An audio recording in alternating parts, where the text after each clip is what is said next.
as a man, you're responsible for the women, children. Look, that's it. He's going down. He's going down. There's no one stopping me from taking that man down to the ground.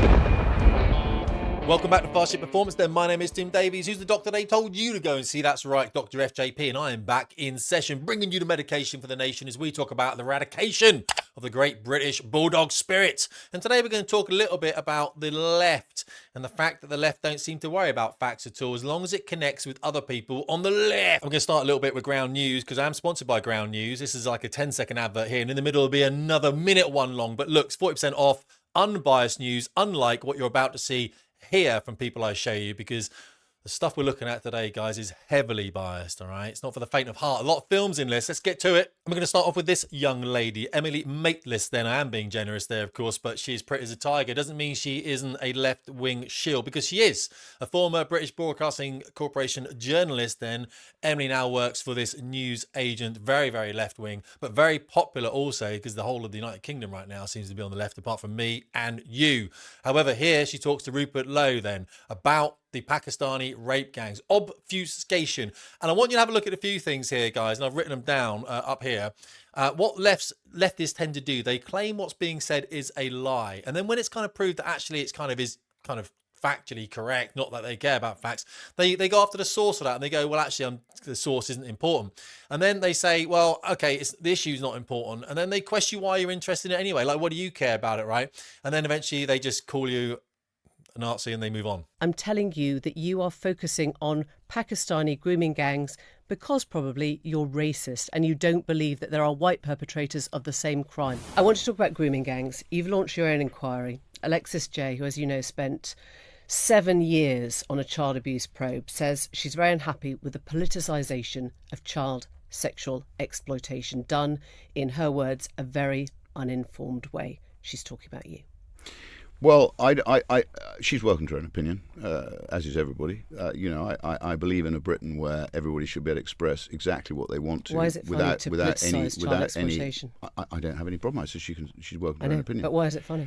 But it's not funny. I mean, my driver for the rape gang inquiry is that, having looked into it, and it's something which I think a lot of people in this country probably were blissfully unaware of. No, I don't think they were. Andrew Norfolk, that's who's the Times reporter. That's your opinion. But I have picked up the mantle, and as you know, I don't call them grooming gangs. I call it Pakistani rape gangs, because 95% of these people are Pakistanis, and very often from a particular part of Pakistan. That's absolutely not true. So it is true. It is true. Just briefly, we are all human, and when we talk like Emily does here, with a hand in front of the mouth, like kind of covering the mouth like this, it's because we don't fully believe in what we say. Someone's paying us a lot of money to say it, and that's what we're finding on the left now. As the woke narrative falls apart, people are ashamed of what they've said. Literally, they don't want to kind of latch onto that. They'd rather just move on to something else.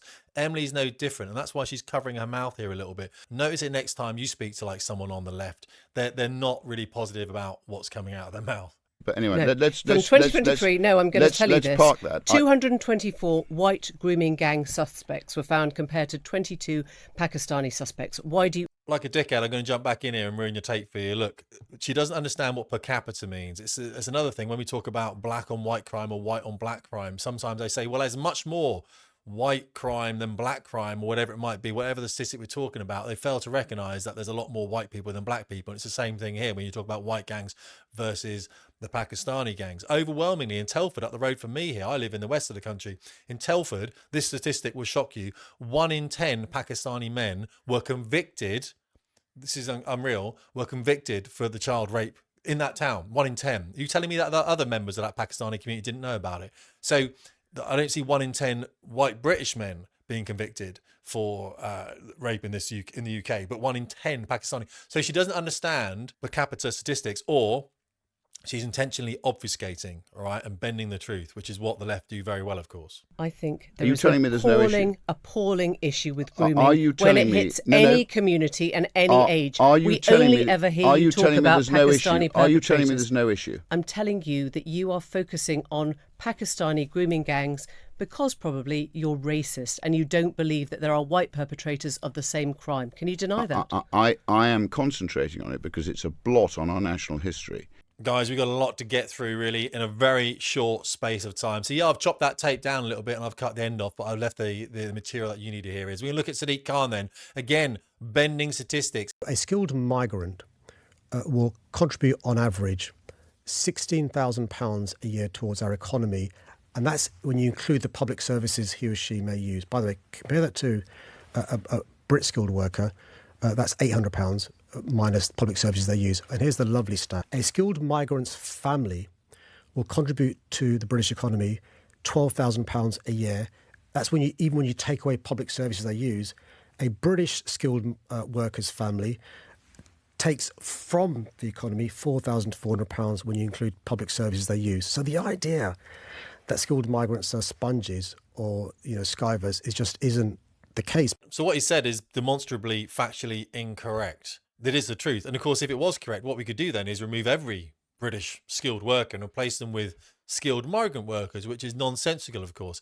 In fact, every low-skilled migrant that enters the UK will cost us about £150,000 over their lifetime. It's been proven that that's not the case. Only 15% of post-Brexit migrant workers came here to work. I mean, it's the most ludicrous thing. The country is going downhill, and we've said this already about, I believe it was Pakistan, when they came out and said, well, in fact, no, about Muslims, sorry, who said we're 6.5% of the population and we contribute 2.5% to GDP.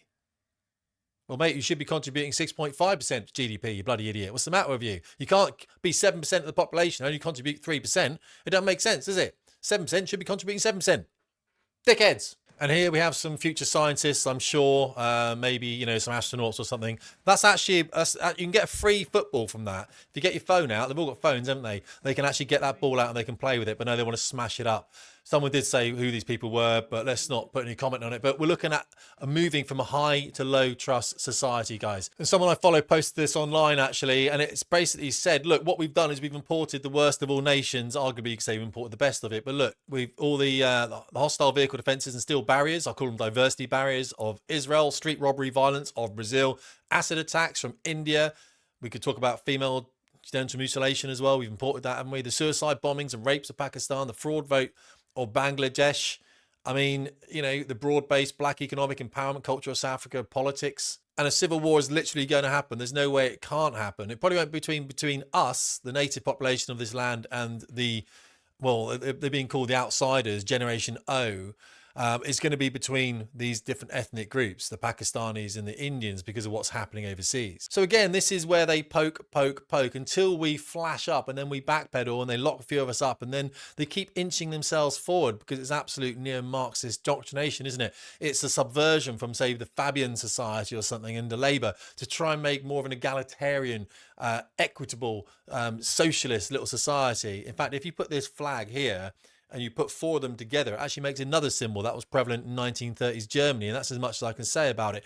But I would say that the indoctrination that is being forced by this flag is very, very similar indeed. And again, I'll post you this nonsense tape here. It's probably a pro-Palestinian march. What we really know is an anti-Israel march. Really, that's what it is. But we see here them tearing apart a flag. What they do is they tear apart this flag. The police won't do anything. The police don't do anything here. And next time you'll see that flag being burned or the flag being desecrated in another way. If this was America and that flag touched the ground, of course, the Americans, rightly so, would be absolutely flashed up. The amount of blood that's been spilt for this flag is unreal. I'm a military man, I don't want to get off on it right now. I'm just saying it upsets me that this sort of thing is allowed to happen. You shouldn't be allowed to touch someone's flag. I'm going to stop this right now because I'm just getting absolutely livid, guys. Ground News have decided to sponsor this video. They are good people, and when they said, can I sponsor you, Tim, I was like, hell to the yes, because I used their product already, and I said, what's going to be a great deal for me is going to be a great deal for you guys as well. 40% off the Vantage plan, top tier plan. Let's head over there now. So what Ground News does, it brings all these news articles in from across the political spectrum. It looks at the biases on them as well. So if I was to scroll to this article here, which is about the UK economy expanding by 0.5% in February, higher than expected, and I clicked on it, we can see straight away that there's 16 news sources that have reported on it. It is a leaning left. Why? Because we've got a left-wing government, haven't we? So maybe the right aren't reporting on it too much.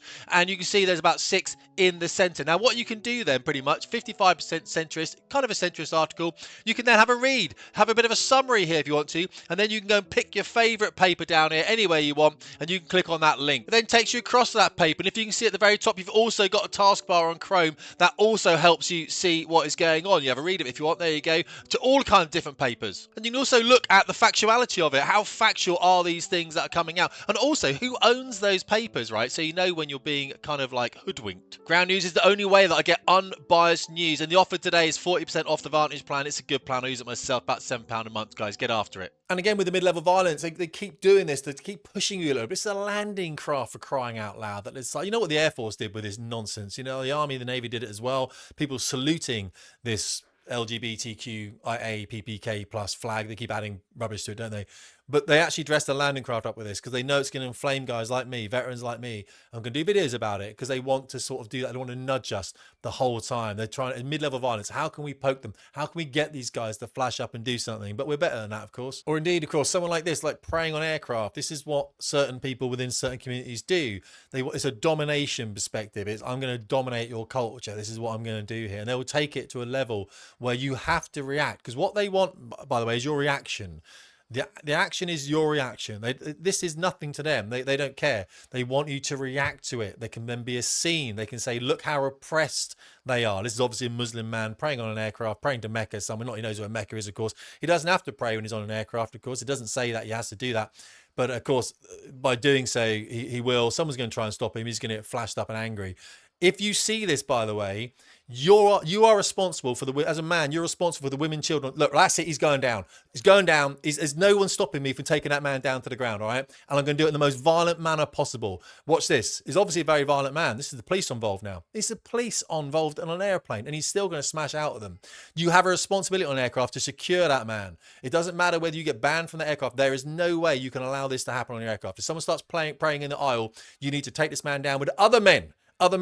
You can't allow the women to be responsible here, guys. I've been saying this before. Your standards are what define you as a man.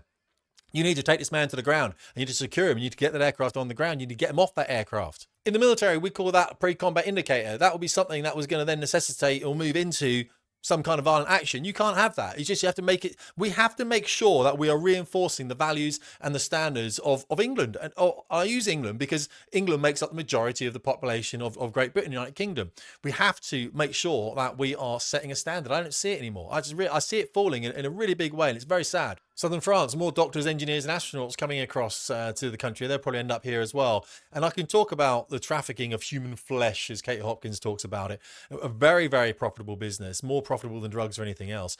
You pay as much to get to the northern coast of France as you do to cross the Channel. So basically we get people from the bottom of Italy, from North Africa into the bottom of Italy, all the way across to northern France. That might cost you a couple of grand, but to get across the Channel costs you another couple of grand. So you can see how profitable it is to these traffickers of these people to get them into the UK. And when they get into the UK, of course, our government, for some stupid reason, because they're all idiots, feel that these people are going to somehow contribute towards the country. And of course, they're not. If anything, they're going to take and then they're going to ship their money back overseas, never paying into the state at all. And the downfall of a society does bring with the individual, which is why you see me when I go into Co-op or Sainsbury's or wherever I'm going, I'm picking up litter on the way in. I'm clearing my areas, walking around my streets here. I'm picking up stuff. You should be doing the same thing because it rubs off on other people. When my mother first moved to Japan, she tried to jaywalk whilst pushing a stroller on an empty residential street. She was immediately stopped by an old, well-dressed Japanese man who solemnly told her in perfect English, the downfall of society begins with individual. I'm not wrong there, guys.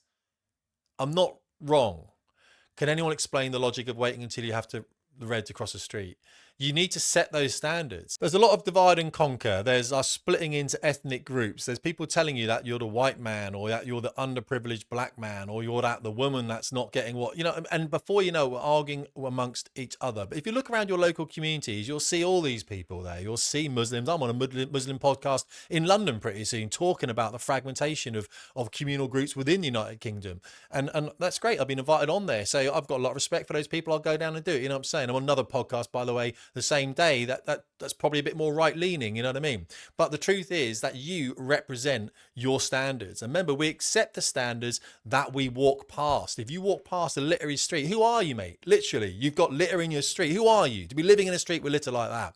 That's why those dustbins in Birmingham, I'm like, take them to the skips yourself, mate. Don't leave them there outside your house. You know what I'm saying? You can be better than that. You are better than that, especially if you're an Englishman like me. You know what I mean? You know your ancestry. You know your history. You know that you're supposed to be here. You have an intrinsic value that you need to be giving out into the world. And that's the work I do with people in my school. Look, the truth is you are of value. You are better than you think you are. And the way we cure this, guys, I'm not interested in politics. I'm not interested in homeland reform, Labour, Conservatives, the Lib Dems. Couldn't care less about the politics. It's all the same. It's always going to be the same. It's never going to change anything. What you need to do is portray your true self. You need to portray your true self into the rest of the world, and you will see change in your local communities. That means you've got to what you got to do?